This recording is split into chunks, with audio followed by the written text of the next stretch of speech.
I'm gonna hit record. Ooh, I didn't realize that was going to come out loud. Hey guys, I am Reese. I'm the music editor over at the Mancunion, based in Manchester, and I'm joined today by the Hara, absolutely massive band. Do you want to start by introducing yourself, gents? Hello, I am Josh. I'm the singer. I'm Jack. I play the drums. I'm Zach. I am the lead guitar player, the only guitar player. Amazing. Nice. So I want to jump straight in. Tomorrow night you're playing Tramlines Festival in Sheffield. We are, yeah, for the first time. Amazing. How's that feel? How are you feeling today, the day before? What's it like getting ready for a festival gig? I'm all right this time. Yeah, because we did the download pilot not so long ago, and the day before that I was bricking it. But I probably will still be bricking it tomorrow. But right now, I'm in a good zone. Nice, yeah. I can give a personal thumbs up to the download set. I watched it live from the crowd at the pilot, and it was really, really good. It was electric. But are we going to see something similar from Tramlines to download? How's the set change? How are we looking? We're just going to do exactly what we do. Hit them hard, fat riffs. We ain't changing anything. We're going on and we're doing our thing. And we've got an extra song, I think, for this set. It's a slightly longer set, but still hard, dirty, giving the people what they want. Anything can happen. We don't know. That is it. So, yeah. I mean, I think that's summed up by the kind of dress that happened at the download pilot. That was a massive thing that's blown up since. But what are moments like that for you as a band happening live on stage? I thought you were going to say something. You are the dress. Yeah, I mean, I love stuff like that. I mean, that's what it's about, because you can rehearse so much. And I think like this week, I've been rehearsing. Obviously, it's like the same thing. You're just playing the songs, but as soon as you get on there with a live audience, that's when the magic happens, and you just got to feel that energy. It's like you're playing a bit of the game of tennis, aren't you? It's great. Also, a little exclusive for you. He wasn't going to wear that exact outfit. He was like, before we went on, he was backstage. He was like, I might just wear this and might just wear this vest and that. And me and Zach were like, fuck that, go out and wear like the most extreme shit you can. So we forced him into it, and then he got bruises on his nipples as well because we ripped the tape off too hard. I mean, that does sound painful, but that I think that's what the band's all about. It's about going hard and being you guys. I think that's something that fans really appreciate as well. Talk me through that set. Like, what's it like the first time coming back to live music? How do you pick a set list? How do you think about what you're going to play? How do you go into the mentality on the day? I know you said you were bricking it. How do you kind of get over those nerves and go in and deliver a killer set? Because it did go off. You couldn't tell you were nervous at all beforehand. Oh, so nervous. But I think for me, that's it. That's what I need. That sort of energy. I think no matter how much you rehearse, you're going to, especially with the first gig back for like 18 months or whatever, no matter who you are, if you've got nerves of steel, you're still going to be bricking. Yeah. And so we were just confident in our performance, and that's it. I think as soon as we just started to do our thing, it's like it just kind of clicks in.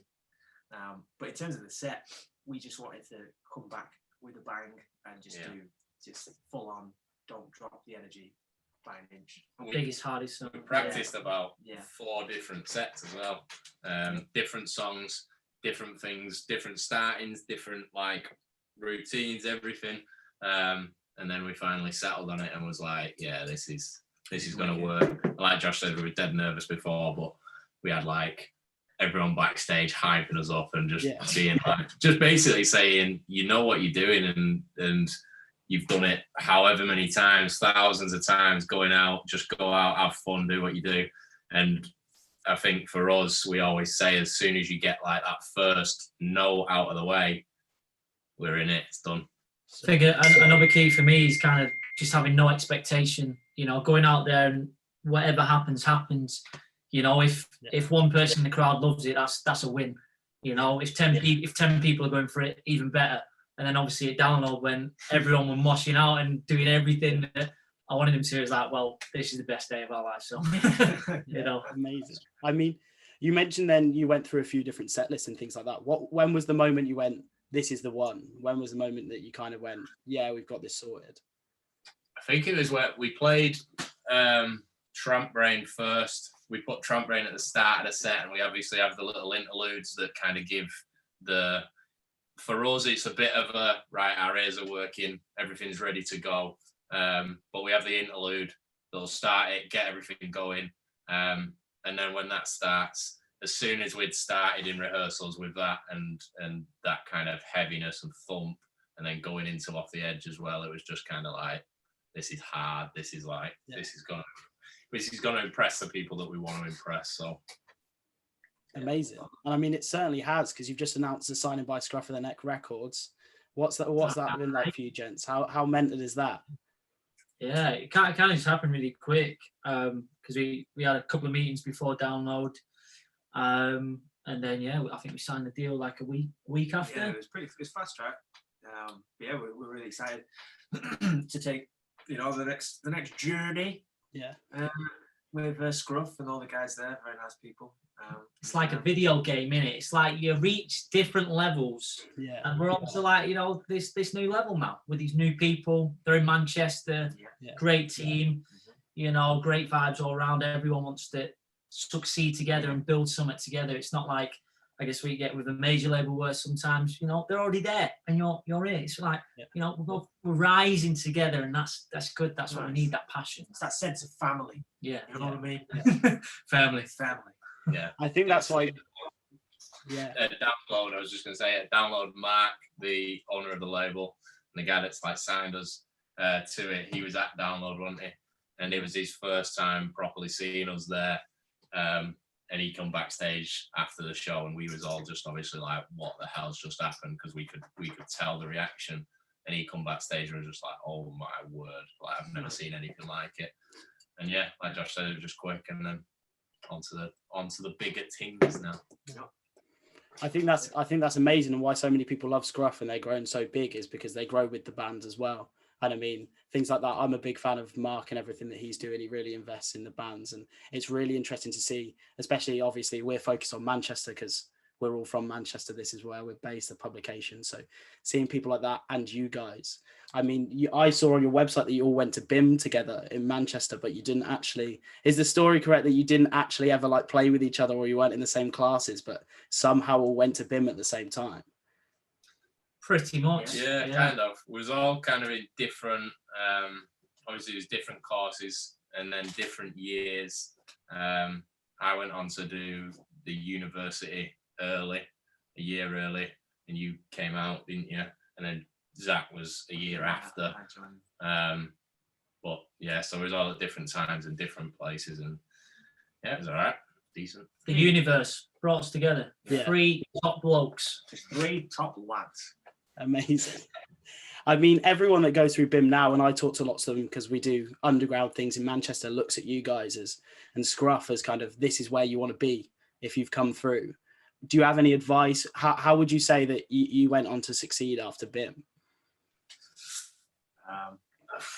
How hard work. We literally we say to loads of people that ask us all this sort of stuff, like literally, and anyone that works with us will tell you we work the hardest in the room, and that's kind of what we live by. If you work in the hardest, you'll get the best rewards, and that's about it. As soon as even when we was in uni, we was doing pretty much every day in the studio, and then when we come out of uni, it become a full-time job, unpaid, not getting anything from it, but we were still yeah, it's not still unpaid, but you still like every day in the studio, every day writing, every day rehearsing, doing different stuff, doing interviews, doing all this sort of stuff to make it work, man. Yeah, because when we started the band, you two were still finishing your degrees at BIM, weren't you? Yeah. So yeah, that's when it first started, and just being on the road. I mean, obviously, it's being on the road is quite a new thing now. Obviously, after everything, but before that, we were constantly non-stop on the road, and then when we couldn't be on the road, it was just social media. Yeah, full on. It's probably a big one, isn't it? There's one piece of like actual advice. It's like bankable advice would be just social media. It's just you just got to get it right. Yeah, I think a lot of bands some of them shy away from it, turn the nose up or shy away at it about social media because everyone wants to be cool.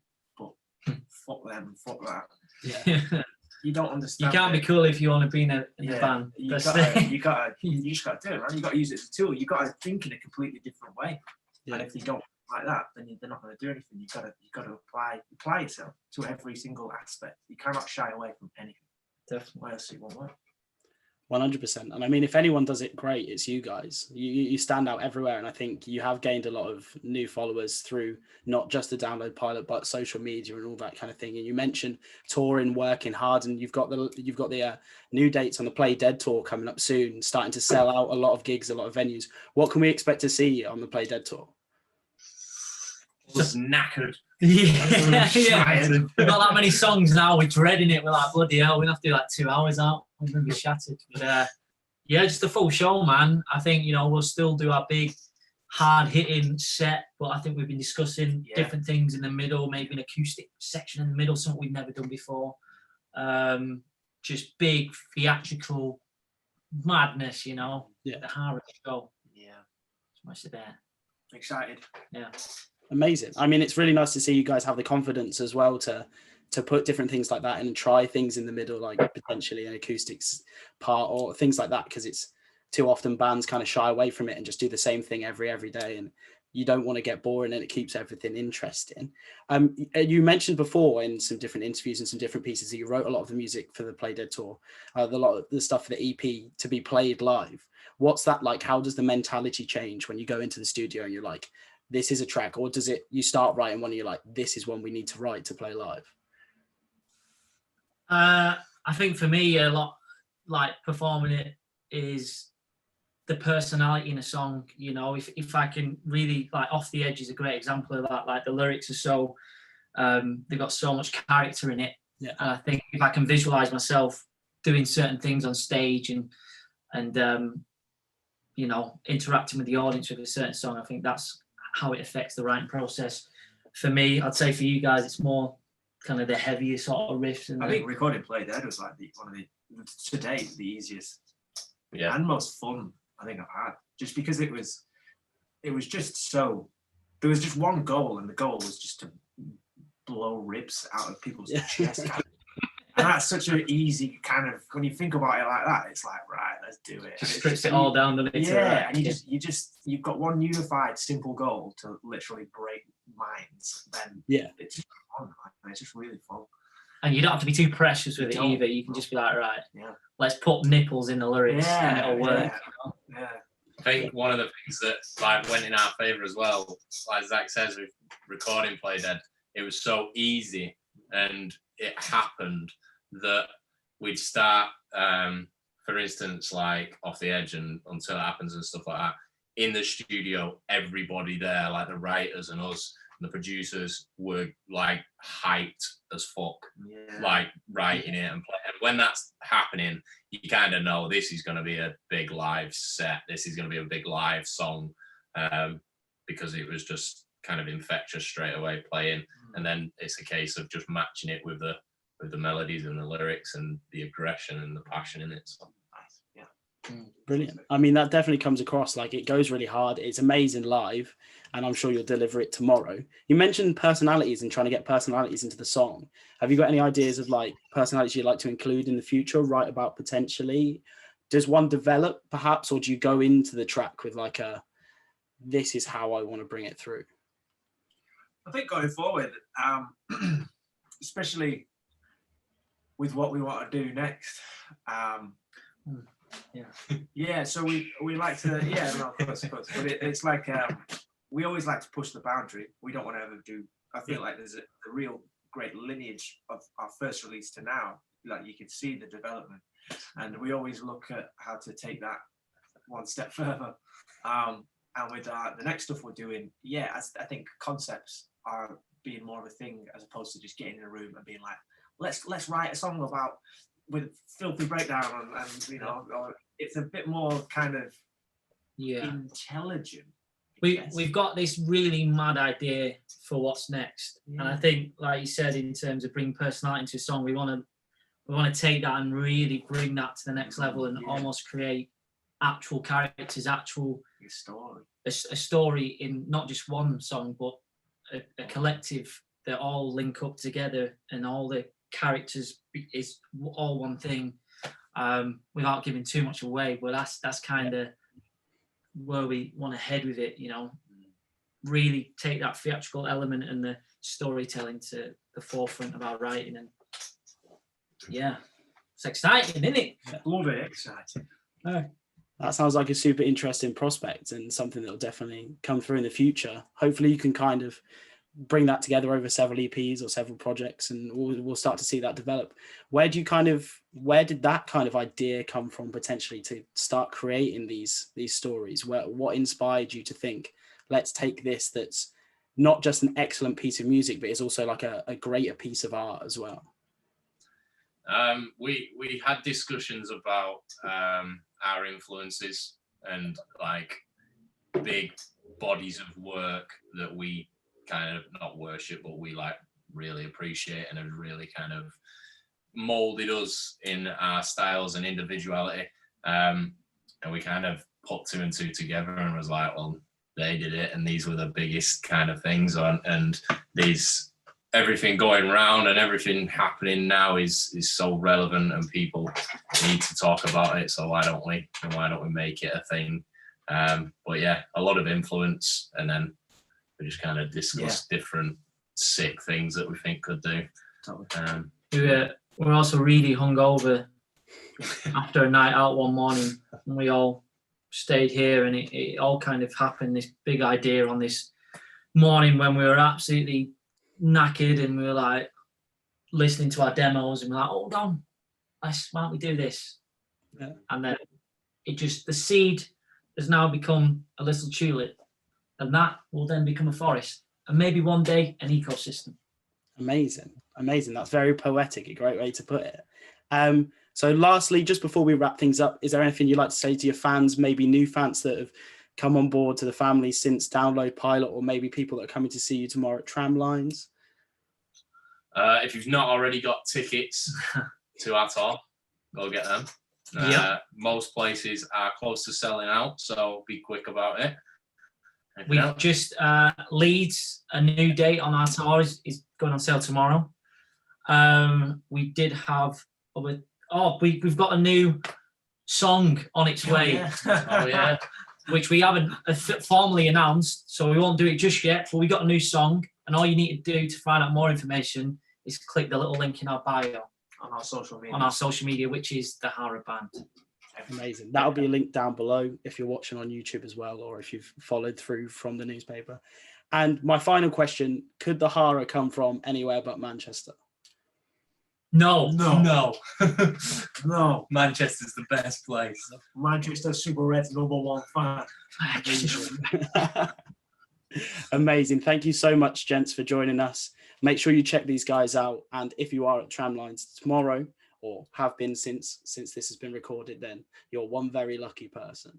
Thank you, guys. Thank you for having us, man. Thanks, man. Yeah, cheers.